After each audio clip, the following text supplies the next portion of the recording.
Well, what's going on, everybody? Welcome back to the party. Today's going to be a different kind of video because I actually don't like to make these kinds of videos. We're not going to monetize it or script it really, because I just want to give my thoughts and talk about what's been going on with the cash shop.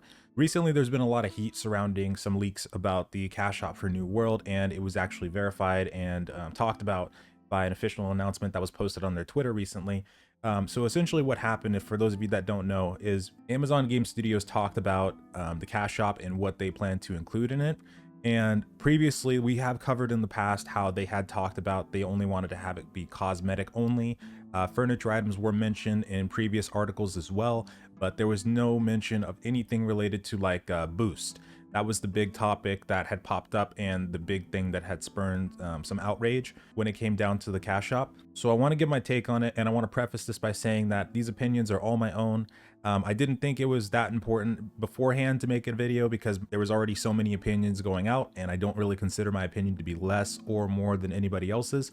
So I didn't really plan on it beforehand until I saw some official information and was hoping that it'd be okay enough to where maybe we could just do a brief comment on it, but it seems like we actually have to talk about it now. So to go in detail, they said some questions have come up recently about our alpha patch notes, talking about the in-game storefront. They said their plan is not to create a feeling where storefront items are necessary to enjoy the game. All players will be able to play the full game experience without having to make store purchases. They then talk about all store items will be cosmetic in nature exclusively. They're introducing the storefront in alpha to test these items and their value. Their purpose is quality assurance and gathering player feedback, and they want us to share our thoughts once the system is introduced. And then looking towards the future, they're also going to test ideas on how to offer player quality of life items for mechanics like rested XP and fast travel, both obtainable in-game and purchasable in the store. Now, just to stop here, and we're going to add a little bit onto this later, part of the problem I think is that when you talk about these things like rested XP and fast travel items that might be obtainable in game,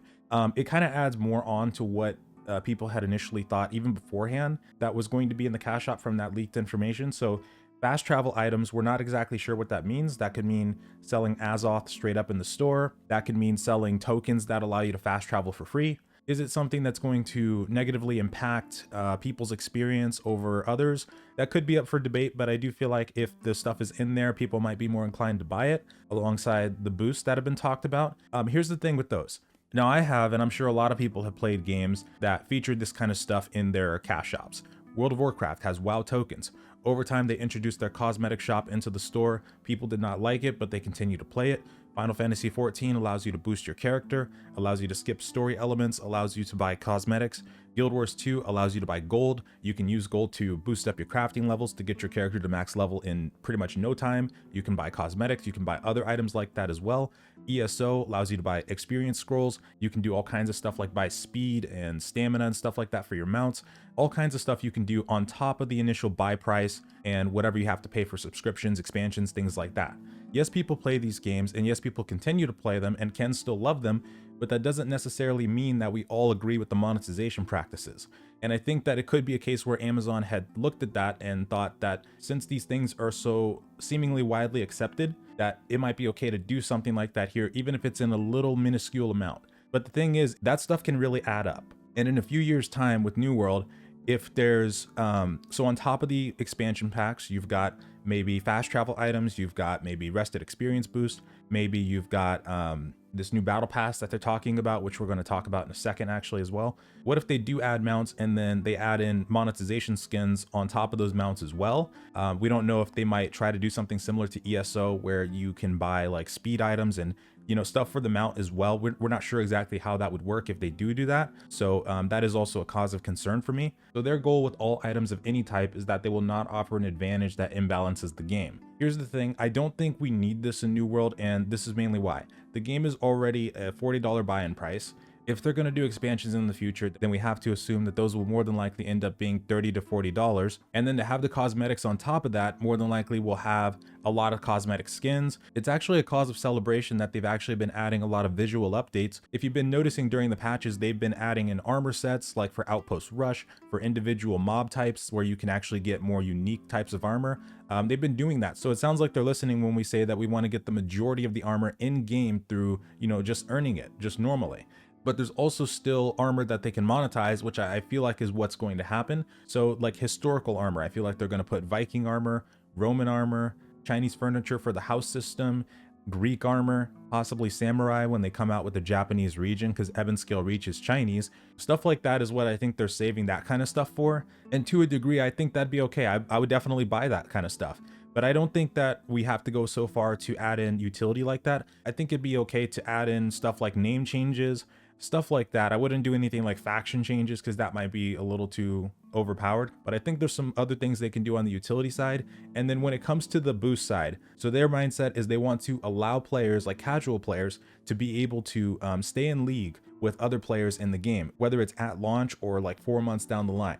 There's other ways, there's completely other ways to do this that I don't feel need to be monetized. Case in point, we were talking about this yesterday. There are still MMOs that do boost events. So you might do double XP events on the weekends, triple XP events on the weekends. Maybe you have holidays where you do Christmas events. Maybe they get these little candy canes that might give you 5% experience buff. You can turn those into a potion or something like that to get like an hour experience buff. All that stuff can be in game as opposed to locked behind a paywall. You can even do like 4 months down the line, you have new player buffs where for the first 7 days, maybe 5 to 7 days, they get a 30% experience buff. Something like that I think would work so much better. And Amazon has a true opportunity here to capitalize on the fact that a lot of these companies have been doing these predatory practices for years. Amazon can be the one that doesn't go that route, that does listen to their player base. And I promise you that the less is more mentality will definitely win out here. I myself, I would personally buy cosmetic skins once a week, once a month. I would tell people to do that if they would take those kinds of things out of there. The battle pass thing, to add on to this, does that negatively affect your gameplay experience as much as like boosts or things like that people are thinking about? Or does that cause a rift in the player base as much as those items might do? Maybe not. Maybe the battle pass isn't something that affects gameplay experiences as much, but I also don't think that it needs to be in there either.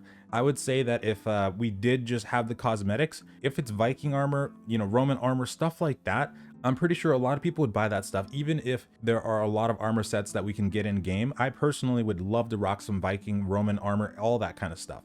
I think that is completely okay compared to, you know, having everything, but I'll definitely continue to give feedback. I just really hope that Amazon sees that with this opportunity, the players are not very happy with the thoughts of the cash shop itself. Does that stuff always negatively impact gameplay experiences? Maybe, maybe not. Does it start to get a little bad when stuff starts piling up that you can monetize? I absolutely think so. I don't think we should go for the more is more mentality. I think we should go for the less is more. Having less stuff that's monetized in the cash shop, I think will pay off in the end, and the community will definitely thank you for it. That's my thoughts. I'm not a fan of boost. I'd rather just not have it in the game, even if it doesn't negatively impact my experience, whether it's launch or 5 months down the line, but hopefully we'll come out in the end with the good shop. I'm really looking forward to seeing the game go into beta. I love the game to death, so something like this isn't going to stop me. I'm just not going to throw away 3 years of hard work and preparation for an MMORPG that I'm really confident could become my home, but I will absolutely continue to be vocal about this wherever I can and whenever I can. And thank you guys so much for watching. Have a good one.